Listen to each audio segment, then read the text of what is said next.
కాబట్టి చివరగా చంద్రశేఖరరావు గారికి మరొకసారి నేను సూచన చేస్తున్నా, దయచేసి మీరు రాండి సభకు.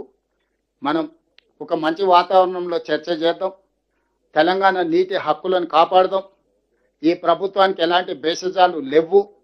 ఈ ప్రభుత్వం మీరు ఇచ్చే సూచనలు, సహేతుకమైన సలహాలు ఏమున్నా మేము తీసుకుంటాం. మాకేం అభ్యంతరం లేదు.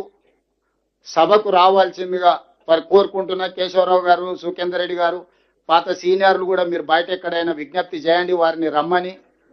ఎందుకంటే తెలంగాణ సమాజానికి కూడా, తెలంగాణ కోసం కొట్లాడిన వాళ్ళు అందరూ కూడా సభలో చర్చిద్దామని విజ్ఞప్తి చేస్తారు. నేను పిలిస్తే ఏదో ఆయన మీద ఉండే కోపంతో పిలుస్తూనే ఏమైనా చేస్తాడేమో అని వాళ్ళకి ఏమైనా అనుమానం ఉండవచ్చు. జితేందర్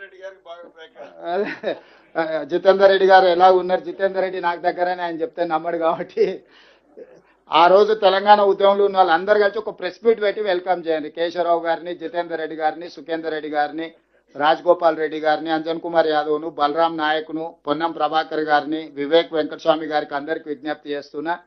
2004 నుంచి 14 తెలంగాణ కోసం కొట్లాడిన ప్రజాప్రతినిధులు ఈరోజు ఏ హోదాలోనూ ఉండండి.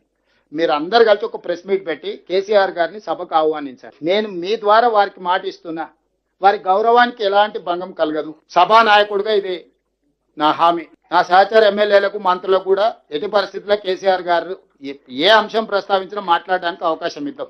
ఒక మంచి సాంప్రదాయాన్ని నెలకొల్పుదాం సభలో.